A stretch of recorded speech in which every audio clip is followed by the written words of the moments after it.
Halo Good Besties, welcome and welcome back to my channel. Jadi hari ini aku kedatangan seseorang yang kayak pasti kalian akan menerka-nerkan penasaran nih siapa sih kok penampilannya kayak rada berubah gitu dan makin wow gitu ya. Kita sambut Gracia. Gracia silakan perkenalkan diri nama channelnya. Halo semuanya, aku Graisa. Kayaknya nggak ada yang tahu juga ya. Kalau belum tahu atau belum pernah lihat aku suka bikin video juga ngomongin tentang buku sama kayak Fatia. Sebenarnya nggak jauh beda. Nama channel aku Graisa juga sih. Jadi kayak lumayan simple. Terus hari ini lebih pengen banyak ngobrol-ngobrolnya sama Fatia. Lucu banget ya, kita kayak baru pertama kali terus banyak ngobrol juga. Iya, mungkin buat yang belum sebelumnya pernah nonton video aku tapi belum sempat nonton video yang terakhir, aku memang baru menggunakan hijab. Jadi ini adalah kedua kalinya aku tampil depan kamera dan dengan hijab. Yeay. Iya, terlalu menarik ya tentang hidup aku. Tapi menurut aku menarik loh, karena ini kayak wow, Masya Allah banget. Nah, jadi Ya ampun, terima kasih. aku kayak speechless gitu pas nonton video terakhirnya Gracia tuh kayak, sumpah nih, kayaknya klik deh nih gitu kan. Jadi makanya langsung aku tuh kan pengen ngobrol tentang gimana awal perjalanan Gracia dan sejak kapan menggunakan hijab. Nah, silakan. Aku pertama mau congratulations dulu kepada Gracia setelah dengan tampilan atau looknya yang cantik banget gitu ya. Nah, kapan nih pertama kali? Malu, gimana sorry. Kapan pertama kali pakai dan awal mulanya itu gimana bisa mendapatkan hidayah? Pertanyaan yang bagus. Jadi aku waktu bikin video, aku tuh bikin ngomongin tentang cerita tentang pakai hijab sendiri tuh kayak 12 menit atau 20 menit gitu. Terus kayak aku cut karena orang inti videonya bukan tentang hijab gitu, jadi aku cut. Tapi thank you for asking.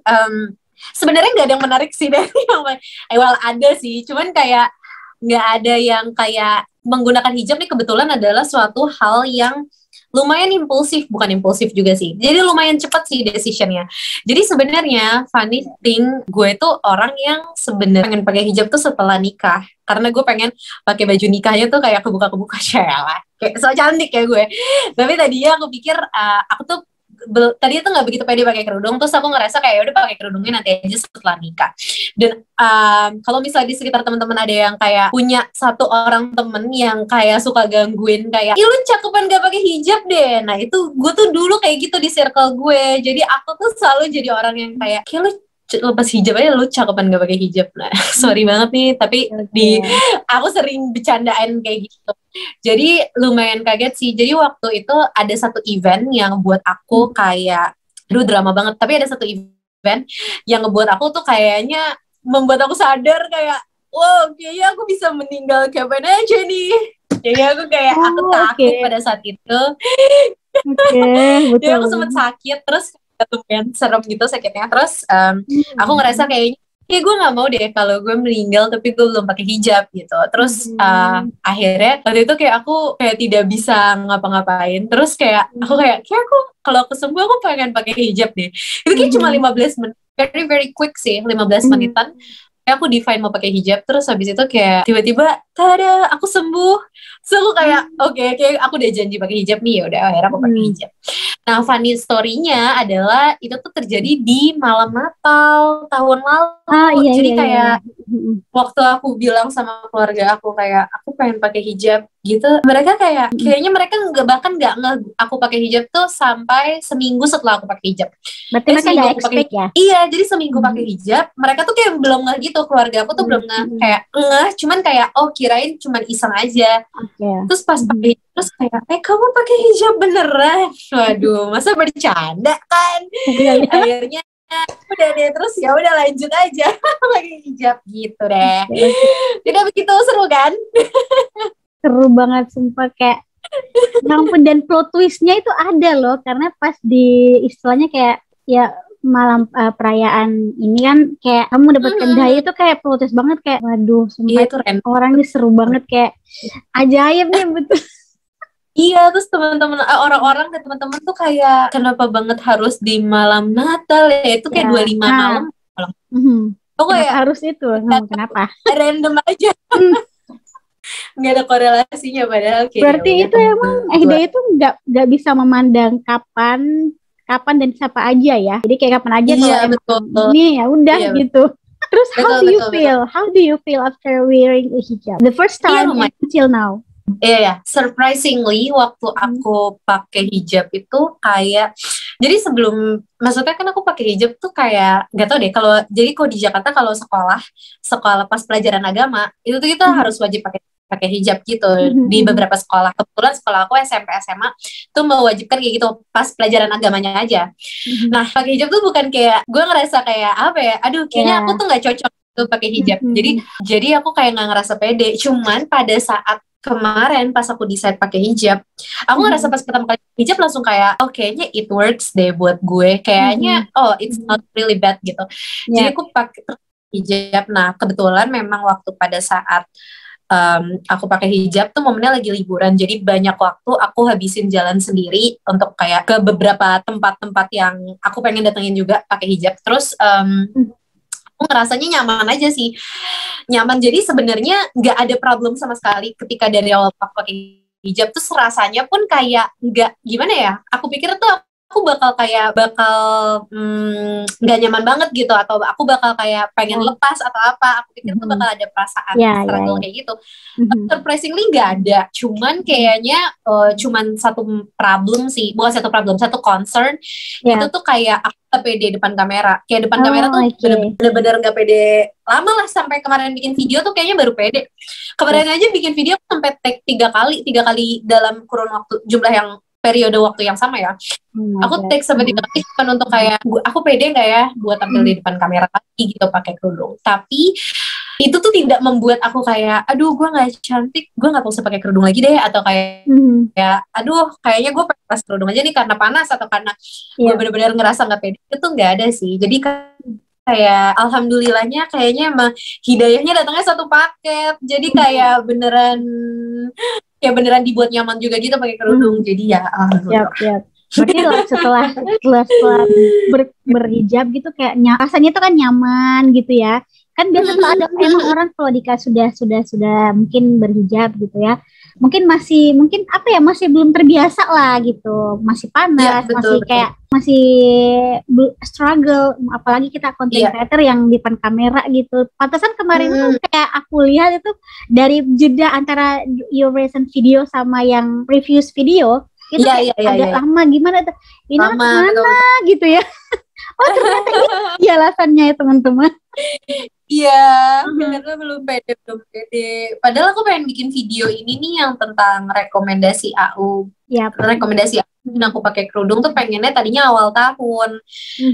Cuman itu ternyata memang tidak mudah ya. Karena aku juga ketika pakai kerudung tuh aku nggak kepikiran bahwa aku tuh harus punya baju panjang berarti. Terus aku harus punya style kerudung kan macam-macam ya, ada yang kayak pasmina, ada yang kayak apa. Itu tuh nggak aku pelajarin. Kebetulan karena ibu aku pakai kerudung, jadi aku beneran real. Jadi kayak ya udah aku pakai kerudung yang ibu aku punya aja gitu.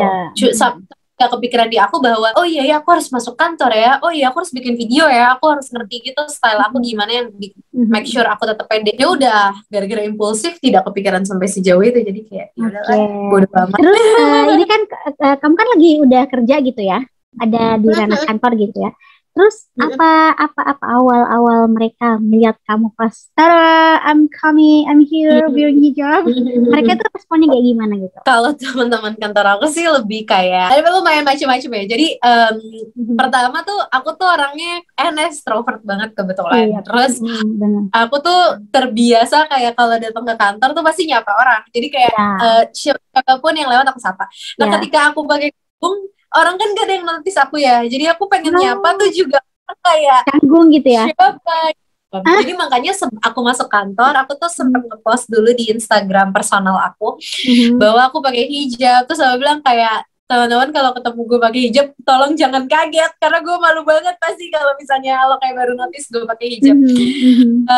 Cuma teman-teman aku lebih kayak banyak yang sangat-sangat support sebenarnya, karena aku tuh set worst expectation kayak aduh kayaknya aku tuh nggak cocok gitu pakai hijab. Jadi aku pikir kayaknya nggak banyak yang suka deh gue pakai hijab, tapi ya udah gitu. Tapi ya udah gue deal with it. Terus tapi ternyata banyak yang support juga, banyak yang kayak you look calmer. Ya, betul. Ya, sama paling teman-teman aku yang kalau bercandaan kayak, nah kan Karma lo selama ini lo ngata-ngatain gue suruh buka kerudung, lo pakai kerudung sekarang, ngerasain gitu. Oh my god. Bercandaan aja sih Iya. sebenarnya.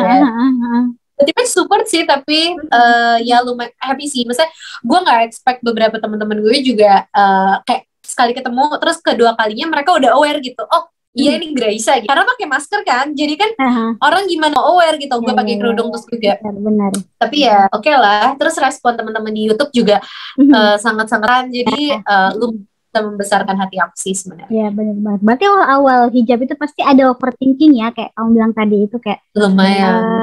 Ini gimana kayak gitu. Iya, tapi alhamdulillahnya nggak pernah ngebuat aku alhamdulillahnya nggak pernah ngebuat aku pengen jadi kayak nyesel atau kayak aduh nyesel harusnya ngomong deh. Alhamdulillah nggak pernah di fase itu sih. Jadi ya. Oke.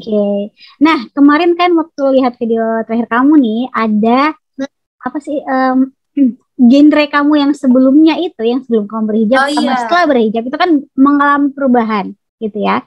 Nah itu gimana ceritanya? Genre apa ke genre apa tuh? Kenapa kayak gitu? Oh oke. Oh iya. Jadi kalau misalnya buat teman-teman yang belum pernah nonton video aku tuh biasanya video-video aku sebelumnya aku tuh selalu ngomong kebanyakan tuh fiction, selalu buku fiction, especially yang adult sih. Karena aku baca untuk beneran buat entertain. Jadi aku tuh nggak pernah baca buat get certain knowledge gitu tuh enggak. Makanya kayak kalau ada orang bilang lu pengen kelihatan so pinter ya biar baca lah, orang bacaan gue fiksi doang jadinya. Ya oke. Atau kayak orang-orang suka expect tanya Gracia aja tuh harusnya dia bisa, harusnya dia ngerti kan pinter baca. Buku yang gue baca kebetulan cerpen, nggak ada yang gue tahu nih tentang knowledge gitu. Terus itu deh, orang tuh kayaknya kalau udah gede, maksudnya udah agak dewasa gitu ya, orang tuh expect kalau kita suka baca tuh kita tuh suka baca yang sangat-sangat berbobot, yang kayak bener-bener berat banget. Bener banget. Kebetulan dikira aku udah baca tuh banget ya. Iya, padahal gak juga. Padahal cuman pengen happy. Kayak orang nonton film aja, kayak orang suka nonton film drama ya, gue suka baca buku fiksi. Nah pada saat sebelumnya sebenarnya nggak begitu suka baca buku non fiction atau non fiksi kayak biografi atau self help, terus tadi aku nyebut biografi, self help, terus apapun lah tentang non fiction tuh nggak begitu suka. Terus terjemahan, buku-buku terjemahan dulu tuh aku nggak pernah habis lah, pokoknya baca buku terjemahan tuh entah kenapa nggak pernah habis. Kayak buku Harry Potter yang ditranslate tuh nggak pernah habis. Terus buku apa lagi ya yang suka diterjemahin ya, kayak inilah, kayak buku-buku bisnis yang diterjemahin ke bahasa Indonesia tuh aku nggak pernah habis. Nggak tahu ya, maksudnya bukan karena kayak lebih nyaman baca bahasa Inggris, nggak juga sih. Kalau kadang tuh aku suka pengen ya udah baca bahasa Inggris ya, baca buku dari bahasa Inggris, baca buku bahasa Indonesia yang emang ditulis bahasa Indonesia lebih enak gitu tadinya aku pikir. Ketika aku masih sombong, tapi terus ternyata tahun ini kebetulan tahun ini memang secara needs, personal needs itu tuh memang ada beberapa kebutuhan. Kayak di kerjaan aku tuh lebih banyak belajar lah, harus lebih banyak belajar hal yang baru, harus banyak baca buku yang baru. Beberapa bukunya itu tuh mengharuskan non fiksi dan jadinya aku mulai nyaman. Terus dulu tuh aku tuh orangnya kayak pertama kali aku nyaman baca buku non fiksi itu ketika baca ini apa sih bahasa Indonesianya tuh berani tidak disukai The Courage to be Disliked. The Courage to be Disliked itu pertama kali aku baca buku itu aku langsung kayak it's actually not bad. Terus aku juga kan bukunya dulu masih tinggi ya, kayak nggak mau diajarin, nggak usah ngasih tahu lo self help sotoy gitu dulu kayak sih kayak buku yang The Art of Not Giving a Fuck itu tuh kayak aku pernah baca itu. Iya, itu tuh aku tuh nggak suka, aku nggak selesai itu bacanya karena kayak kayak apa sih, lo tahu banget kayak gitu, kayak apa sih, gue tahu gue gitu. Tapi ternyata ini kayak ternyata gue harus menurunkan ego gue. Mungkin baca ini ngebantu aku juga untuk kayak lebih nggak terlalu overthinking dan lain-lain gitu. Akhirnya aku mulai ngebuka diri aja, sebenarnya lebih buka diri sih. Udah, terus habis itu yang terjemahan banyak teman-teman buku Bookstagram sama BookTube dan Bookishly juga lah. Itu banyak rekomendasiin buku-buku sastra Korea, sastra Jepang yang kayak Gadis Minimarket, terus I Want to Die But I Want to Eat Tteokbokki. Ya, kan terjemahan semua kan, gak mungkin dong aku baca buku Korea. Mostly Asian literature ya. Sama. Betul, Asian literature. Kecuali aku udah nikah sama Kim Sok Jin, aku udah bisa. Nah, baru kebetulan aku belum nikah sama dia. Oke. Aku belum bisa baca buku Korea. Jadi ternyata pas aku baca ada beberapa terjemahan yang oke gitu ya, penerbit yang memang bikin terjemahannya bagus gitu, kayak menurut aku bagus. Jadi ya udah aku mulai nyaman sih baca itu akhir-akhir ini. Sama yang terakhir fanfiction. Sama lah ya. Kamu pernah nyinggung fanfiction ya? Oh, berarti perubahannya itu dari ke fiksi ke non fiction gitu ya. Betul. Terus yang sekarang ini kamu lebih suka baca yang kayak tadi, yang kayak literature Asian literature kayak gitu. Pokoknya lebih kayak ke self help atau self development atau self improvement. Kayak gitu-gitu. Itu menurut aku menarik sih. Karena aku juga tuh belum suka non fiksi jujur. Aku sampai kayak fiksi tuh aku sempet jadi pelaku dan korban book shaming, kayak hilang book shaming tuh apaan sih? Iya, kayak maksudnya dalam hati aku sih. Dalam hati aku terus kayak biasa kayak lihat orang baca non fiksi tuh kayak ya apaan gitu. Maksudnya aduh tinggi banget gitu loh, kayak gak sampai mungkin waktu itu masih bocah gitu ya, masih bocil, jadi kayak jadi sekarang tuh aku sadar kesalahan aku gitu. Jadi itu pas baca non fiksi tuh bener-bener kayak change my life banget gitu. Ada beberapa bener-bener lah kalau non fiksi tuh nggak kalah deh gitu ya ke fiksi gitu. Fiksi kan lebih kayak entertain kan, seperti kamu bilang entertain, terus emang kayak menambah lebih menambah adrenalin dan rasa-rasa penasaran gitu ya. Kayak kan kalau di fiksi kan konfliknya kan rada gimana gitu ya. Kalau non fiksi kan nggak ada konflik ya kan, apa yang digeregetin, tapi lebih kayak ke emang ke diri dan gimana human manusia gitu.